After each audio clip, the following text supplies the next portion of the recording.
Hi, I am Dr. Vaishali. Today I am going to discuss different type of protein present in COVID-19 virus in very different and interesting way. Please see the entire video as it can prove essential. First S protein, second M protein, third E protein, fourth N protein. Do you know that these all protein are also present in human body? What is the role of S protein in virus and what the S type of protein do in our body? S spike protein of virus mediate attachment of virus to the host cell surface receptor, mainly ACE2.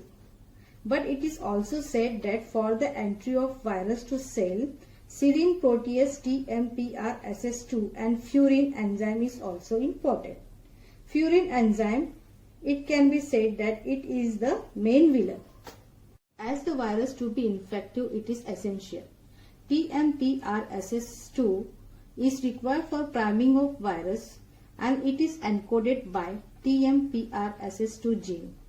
This gene is upregulated by androgen hormone in prostate cancer cell and downregulated in androgen independent prostate cancer tissue. So men are more prone to COVID-19 infection. Now in human, S protein is a vitamin K dependent plasma glycoprotein synthesized in liver. In human, protein S is encoded by PROS1 gene. Protein S deficiency is a disorder of blood clotting. People with this condition have increased risk of developing abnormal blood clot, causing serious condition called deep vein thrombosis. DVT causes dangerous blood clot to form in your arm and leg. This blood clot may travel throughout the body and settle in your lungs. In COVID-19, DPUC-MGP, that is phospho-uncarboxylated matrix glycoprotein level is low, and low DPUC-MGP were correlated to desmosine level. Desmosine, product of breakdown of elastin. DPUC-MGP level are also low in person with hypertension, people aged above 60 years, type 2 diabetes, chronic kidney disease, cardiovascular disease. So the prognosis is bad for this type of person. For proper DPUC-MGP level, vitamin K is very essential. So first we have to look for the level of S protein and vitamin K in our blood, as people with low vitamin K can have poor prognosis. Low vitamin K status lead to increased degradation of elastin in lungs. Now protein M. It coordinates the process of viral assembly and is the most abundant protein in viral envelope. M protein are present in 1% of general population and this number increases to 5% for person above 70 years of age. M protein is virulence factor that can be produced by certain species of Streptococcus bacteria. Streptococcus pyogenes is one of the most frequent pathogens of human. Nearly 5 to 15% of normal individuals harbor this bacterium, usually in their respiratory tract, without having any sign. Now, according to my evaluation, as virus get the entry in our body, this latent streptococcus might get activated and lead to further infection, causing symptoms like sore throat, fever, fatigue, cough, chill, shortness of breath, pneumonia, hypoxia in the person. Streptococcus species are classified based on their hemolytic properties. Alpha hemolytic species cause oxidation of iron in hemoglobin molecules with partial breakdown of red blood cell. Beta hemolytic species cause complete rupture of red blood cell, and alpha species cause no hemolysis.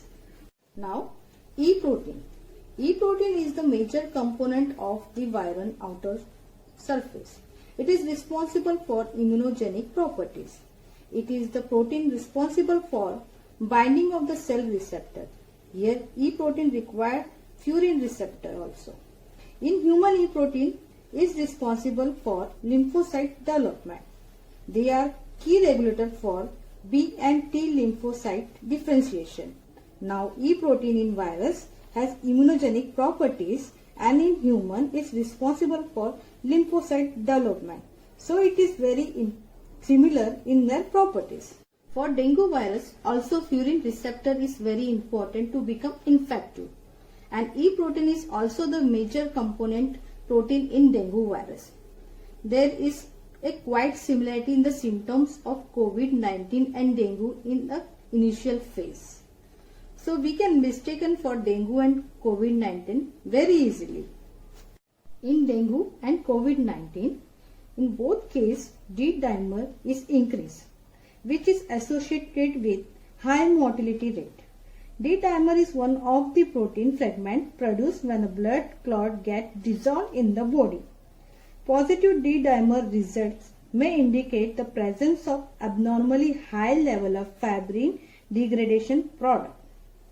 Typically, D dimer is highly evaluated in DIC.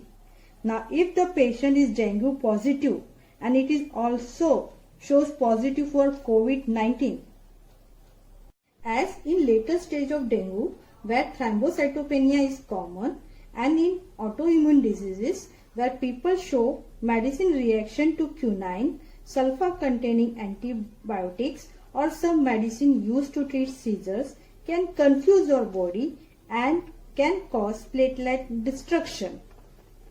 Heparin, a blood thinner, can also trigger immune reaction where body immune system attack a substance formed by heparin and protein on surface of platelet and start to form blood clot, which is known as HIT.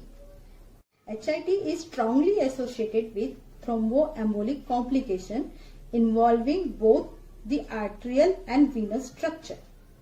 So please don't take any medicine by your own unless and until prescribed by physician or expert after seeing your proper investigative reports. Now, N protein, nucleocapsid protein. It is a structural protein that forms complex with genomic RNA, plays a critical role in enhancing the efficiency of virus transcription and assembly. According to me, I classified N for nitrogen. Further can relate to amino acid as all amino acid contain nitrogen. RNA are nucleotide. Nucleotide are building block of nucleic acid, having nitrogen as base, sugar and phosphate present. So we have to avoid nitrogen polluted atmosphere. Has to lower consumption of sugar but to watch the level for phosphate and to correct it, because low phosphate level can lead to poor prognosis. Further, N stands for niacin. We will talk of niacin or nicotinamide or vitamin B3. Nicotinamide is a inhibitor to ACE2. Niacin is important for the development and function of cell in our body. For niacin we require tryptophan, as tryptophan is the precursor to melatonin, serotonin, niacin and auxins.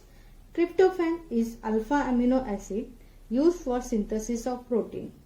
I have discussed about serotonin in my first video, how it can help in COVID-19 treatment. Now going to talk of melatonin. Melatonin helps in regulation of T cell dependent and independent antibodies production. It can enhance immune response. It regulates sleep-wake cycle. It is involved in synchronizing between circadian rhythm to environment, and third, blood pressure regulation. It is a potent antioxidant.